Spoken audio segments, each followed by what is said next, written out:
Welcome back to Beyond the Headline, everyone, where we discuss the realities of launching, scaling, and investing in a business. I'm really excited to be here with Marcela Sapone today, founder of Alfred. Thank you so much for being with me. Thanks for having me. Can we start out with you introducing us to the magic that Alfred delivers? Sure. Alfred is a personal butler service. We play air traffic control to your life and basically bring all the different services and products that you use together, and then give you a dedicated person who's going to visit every week to deliver everything past your door and to really take care of your home and to start to notice and anticipate you. So it's a little bit like having personal help. One of my favorite ways that your service has been described was last month in a CBS video where an individual said having Alfred is going to be like having a Twitter, having an Instagram. So I'll just say, I had my Alfred do this for me. You guys Right. have had tremendous growth. What does it feel like? It's been, this is kind of like a cliche. A lot of founders, I'm sure, say it. It's been a total whirlwind. And the reason why I think that word is appropriate is that you can't remember what happened yesterday, let alone a week ago. It's really like a day-by-day battle where you show up and you bring your best. It requires you to break a lot of things and to make a lot of mistakes and then to react to those things very, very quickly, especially in a business like ours where we are interacting with humans every day. It's not about building algorithms that do perfect things. So you have to inspire hearts and minds and really influence outcomes on a daily basis. How do you inspire hearts and minds when things are also being broken, like you just said, every 6 weeks? Right. And like, to put it in perspective, broken looks like we've misplaced someone's laundry, we've ruined it, we can't find something in the store, maybe a delivery person is very late, maybe we can't get in contact with one of our employees. That kind of stuff happens like on a daily basis, and yet we pride ourselves on giving this last mile delivery and experience that is impeccable. And I think at the end of the day, it's this feeling where everyone knows that they're working for a brand and a company where the bar of excellence is so high that they're really proud to keep that bar and to work very hard to try to solve problems as they come up every day. And so I think everyone here considers themselves both a detective to like try to solve problems as they come up, as well as like just somebody who can negotiate with the elements. I mean, really, like, quite literally the elements, like when Joaquin, there was a hurricane on the East Coast, like that's a lot of rain, and you can imagine that impacts our operations as well. So we're having to really think about a lot of different things. How have you personally navigated that as CEO? So I think the most important thing is to have certain routines that you keep while everything else is changing, and like every day, as I described, it's different and you're breaking things. There has to be a couple of things that you come back to. And you want to take that format and you apply it everywhere. So there are a couple of routines my team has that always happen. There's a couple of routines that a customer experiences. So you really want to like have this parallel, so consistency. And what I mean by that is, for example, every Monday at 8:30, everyone from the team comes together and we talk about what our aims and goals are for the week, what we're excited about, and what things we're going to watch out for, like kind of setting a theme for every single week. And then we close out every week with a town hall where we look at it as a celebration for the week. We look at the numbers we've achieved. We talk about what the order of the week was. We talk about the act of the week. And it's really like this circle where you're starting and closing together as a group that I think really makes a big difference. I do the same thing in the morning. Like every morning, I wake up and I write down my goals for the day. And at the end of the day, I really like to do what I call that captain's log. So if you are a captain on a boat, it is actually required that you keep a log of what happened that day and how far you sailed and what happened, and like the elements you came up against and what you learned.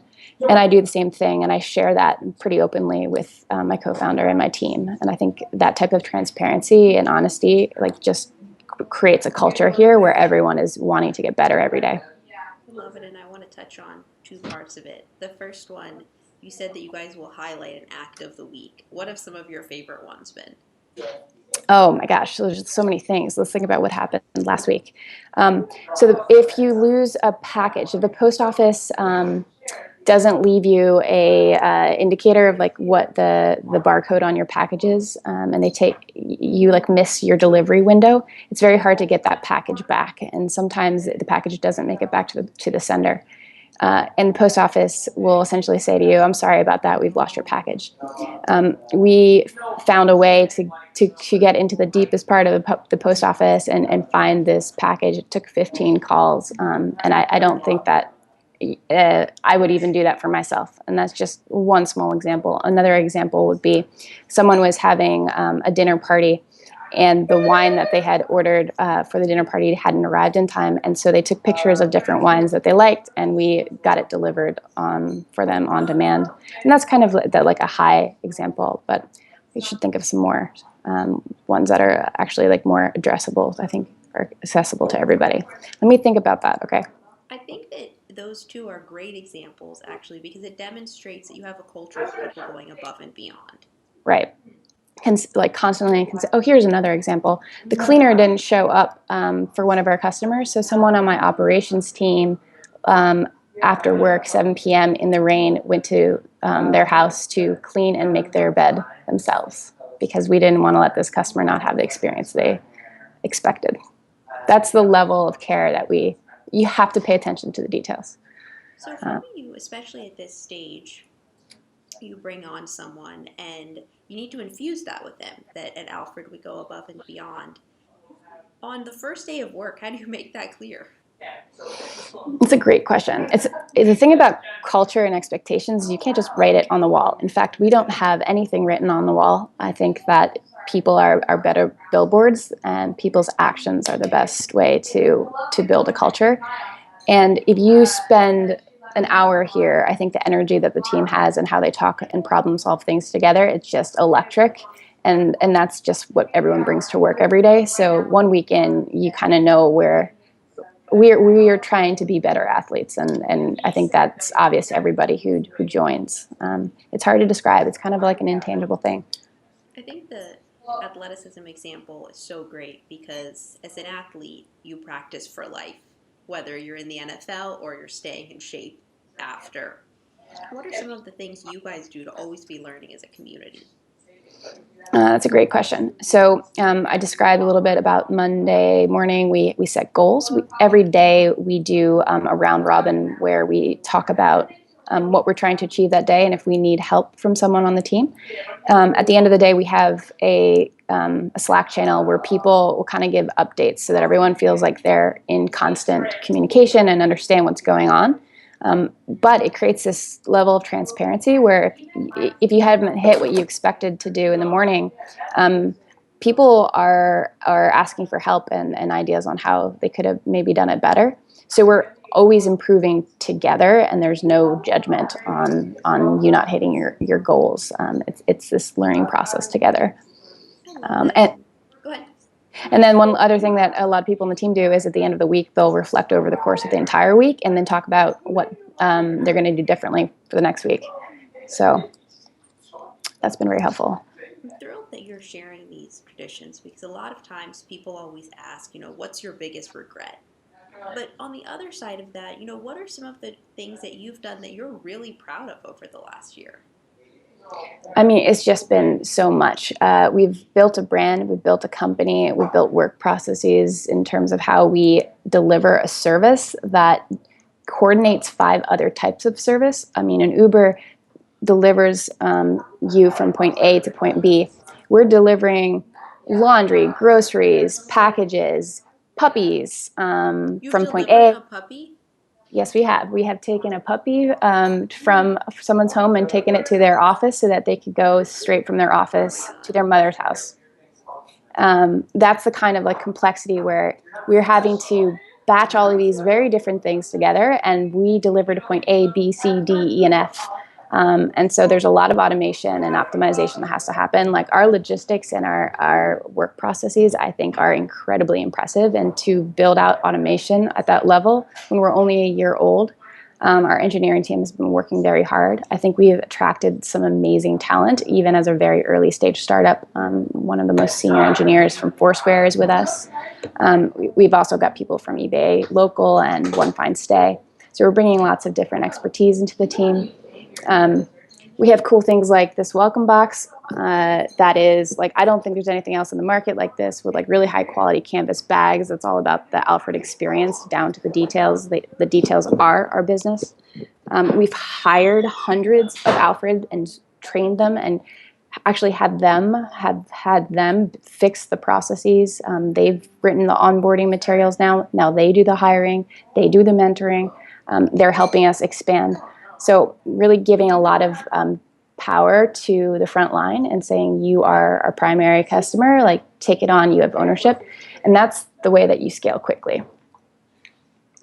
I love that you highlighted the number of things that go into your business, especially because as a consumer who's very excited for you to come to San Diego, none of that will impact me. And it's just this hugely simple experience of a tap of a button. These are the things I need, and I'm going to come home, like the box said, happy. Right. It's really about removing all that complication, the moving pieces and the back and forth and the coordination and all the to-dos, and like just simplifying.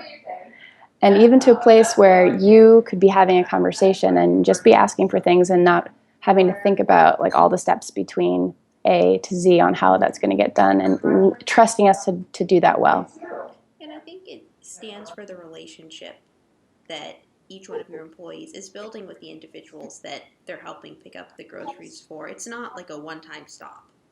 Right. It's definitely not a transaction. It's a relationship that gets better over time. And just like any relationship, the more time you spend with a person, the better you get to know them and the more you can anticipate them. So like we know that you're really busy this week and that you have a date on Friday. And so we're going to bring flowers or like leave a bottle of wine. And small touches like that make you really feel like someone's taking care of you when you are working 80 or 90 hours a week. On a crazy due diligence, for example. And not everyone's like that. We all have our own things that cause us stress. But having someone in your life who is really taking care of you, I think makes a huge difference. That side of your business. Yeah. And I think it's been like that from day one. And I loved one of the descriptions that your investor over at Spark Capital, Bijan, had when he said that you guys really, from day one, were in the trenches. There's notes from the first Alfred's going out, and you signed them. Yes. Those small pieces that make you feel like someone cares, why is that crucial to your brand today and for the next, 5-10 years? There are some things a computer will never be able to do as well as a human. And that is going to be true for the next 20, 30 years. And so we have to remember to bring back the human elements, even as we find value chains and businesses and industries that we're changing completely with technology. So it's really about the marriage of human intuition with technology that is going to make a really powerful service or brand that gets to know you over time. A great insight that you shared a while back that I think lends to the challenge that you guys face with that is that if something feels hard, you should do something harder. And when I read that, it's like, why would I do that? That doesn't sound so good. But then I thought about it, and it's really just a complete way to shift your mind. Right. How do you live life and lead your business like that? When you have lots of moving pieces and people and things and expectations and you're building a company, things don't go as according to plan, and it can be pretty painful. And so having the ability to like reframe things and think about, okay, I'm going to add something that is more painful than this, and then this will become easy and I'll find a way out of it. Managing your psychology as a founder, I think is one of the best possible things you can do to make your business successful. Oh my God, and then everybody else does that too. It's definitely the lead by example, but for you personally, how do you manage your own psychology? Because sometimes small fires really do feel like the world's imploding. 3 ways. 1, have a really amazing co-founder, because there's 2 of you, only one of you can be upset at any given time. 2, really take that time in the morning to like go outside, take a little bit of sun in, and like say how lucky you are to be doing something that you're trying to change the world, and that it's not going to be easy, and that's the point. If you can, you must. And the third is like back to those like habits that you have. Like for me, it's going to yoga. I I would love to do yoga every day. In reality, that doesn't happen, but I always go to Sunday yoga before the week starts. Like, that's my ritual, and I will not change that for anything. I'm glad you mentioned yoga because my mom's been telling me to do it all of the time. Do you really feel like it makes a difference? I think it makes a huge difference. It's a fun thing because it's partly a physical like activity that's a sport, and the other thing is more of like a mind and meditation.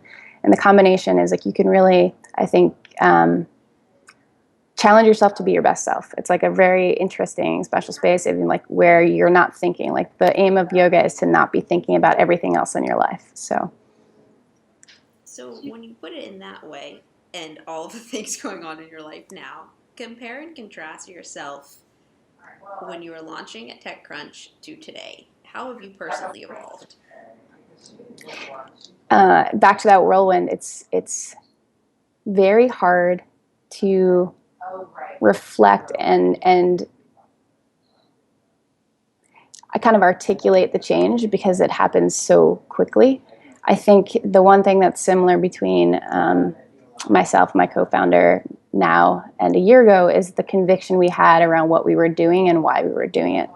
I think the form and the details and our ability to have great conversations and to influence people and to give ourselves permission to expect the best. Like, let me give you one small example.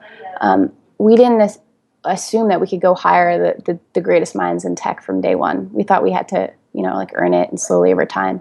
You have to give yourself permission to be the best. And we could have probably hired some of the people that I mentioned a lot earlier. And so, just getting confidence based off of real willingness to do the hard thing. And then like every day you're just having to up your game. It's kind of crazy. And not sleeping enough. There's definitely like a lack of sleeping. There's somebody on my team who loves to say, you can eat when we IPO, you can sleep when we IPO, which is kind of fun. The insight you shared reminds me of a great story one of my friends, Camille, told me about her time at Tesla. She said that every day there feels like a championship game. And it lends to what you said, where you're coming in with your A game every day. How do you always make sure, personally and for your team, that you're never going to settle for the status quo? It's a really good question because there's some days where you're like, I'm tired, and I don't want to to wait for the IPO to eat. exactly. And you know what? So you can take a break. Taking breaks is good, and I think there's days where there are people. We have unlimited vacation. So there are days when I'll get a Slack message from someone on my team that's like, I'm going to take the morning and I need a couple hours to like get my head in the right place or go to the gym. That's an amazing thing to like know when you've hit your own limit so that you can come back being excited about really pushing past your limit the next day. I think we do a pretty good job of not making it feel like it's a grind and more of like it's a constant challenge. How do you know when you've reached your limit? That's a good question. I think you I'm probably asking know. for myself, to be honest. So I like to, for me, I like analogies. It's like how I tell stories. And I am a trained yogi, so I used to be a yoga teacher. And we used to have this expression, which was, if you're in a pose and it's really uncomfortable, and the only thing you can think about is how much you want to get out of the pose or how much it hurts, take one big breath and try to like just breathe through it and stay in that pose for one breath longer than you thought you could. That's you going past what you thought your limit was. And it's kind of the same thing for business or your everyday life. Like you're like, I'm done. And you just like take a big breath and like, I'm going to do this for 15 more minutes. And sometimes you get past it. Yeah, and you almost forgot that it happened. The mind is an amazing thing. With that said, when you put Alfred aside, and it's just you, well, I mean, now you're probably working on Sundays, but Alfred aside, when you get up on a Sunday morning, who is Marcela? What do you love to do? I really, this is probably goes with the territory, but I really like creating a space that feels awesome and then having my friends over to have brunch or to have dinner parties. So it's like kind of designing my apartment or going furniture shopping, a lot of reading outside. And then sharing meals. My favorite thing to do is to have meals with friends who are really interesting, because when you get single-mindedly focused on one thing, all I think about all the time is Alfred. And I find that my friends just add so much culture and like just open the aperture for me so that I can be more creative and like really enjoy what I'm doing. You brought up food, you brought up friends, you brought up reading. My three favorite things. We'll start with food. If you could only have one food for the rest of your life, what would it be? Probably two things I shouldn't eat, which is bread and cheese. I grew up in France, and I love those things.